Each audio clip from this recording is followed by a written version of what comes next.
হাসপাতালগুলোতে প্রতিদিনই বাড়ছে ডেঙ্গু রোগের চাপ। তীব্র জ্বর, শরীরে ব্যথাসহ নানা উপসর্গ নিয়ে ভর্তি হচ্ছেন রোগীরা। এই অবস্থায় স্থানীয় সরকার কর্তৃপক্ষ মশক নিধনে কার্যকর কোনো পদক্ষেপ না নেওয়ায় ক্ষোভ জানিয়েছেন হাসপাতালে ভর্তি রোগী আর স্বজনরা। সরকারকে ডেঙ্গু পরিস্থিতি নিয়ন্ত্রণে দ্রুত কার্যকর পদক্ষেপ নেওয়ার পাশাপাশি রোগীদের চিকিৎসায় পর্যাপ্ত স্বাস্থ্যকর্মী ও ঔষধ বরাদ্দের দাবি তাদের। ডেঙ্গু পরিস্থিতি নিয়ে দেখুন আহমদ অনিকের রিপোর্ট। ঢাকার মহাখালী ডিএনসিসি ডেডিকেটেড হাসপাতালের ডেঙ্গু ওয়ার্ডের বেশিরভাগ রোগী ভুগছেন তীব্র জ্বর, শরীর ব্যথাসহ নানা উপসর্গে। ডেঙ্গুর পাশাপাশি অনেকেই ভর্তি হচ্ছেন চিকুনগুনিয়া নিয়েও। আবার অনেকের ডেঙ্গুর সব উপসর্গ থাকলেও ল্যাব টেস্টে ধরা পড়েনি রোগটি। আজ 4 দিন হয়ে আছি সাকি লাখালপাড়া। হ্যাঁ, আমি যে পরীক্ষা করছি যে ডেঙ্গু ধরা খাই নাই। আমরা ভর্তি হয়েছি আরও 3 দিন আগে। এখন জ্বরটা কমছে কিন্তু পাতলা পায়খানাটা কমতেছে না। কালকে রাত্রে থেকে পাতলা পায়খানা আর সে খিলকা থেকে জ্বর আসছে না, জ্বরের জন্য ডাক্তার বলছে চিকনি।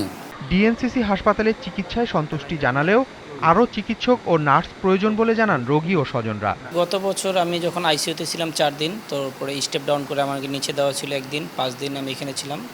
আমি ট্রিটমেন্ট ভালো ছিলাম বিধায় আমার আব্বুকে এখানে নিয়ে আসছে। তাদের চিকিৎসা, তাদের ব্যবহার সবই ভালো, কিন্তু অনেক কিছুই তারা মনে হয় পায় না সরকার থেকে যেটা পাওয়ার উচিত। যেমন আপনার একটা পেশেন্টের হঠাৎ করে কোনো সমস্যা, একটা ডাক্তার আরেক জায়গায় একটা রোগী দেখতে গেছে কিন্তু একজনের পাচ্ছে না, যে ঔষধটা দরকার সেটা এখানে নাই।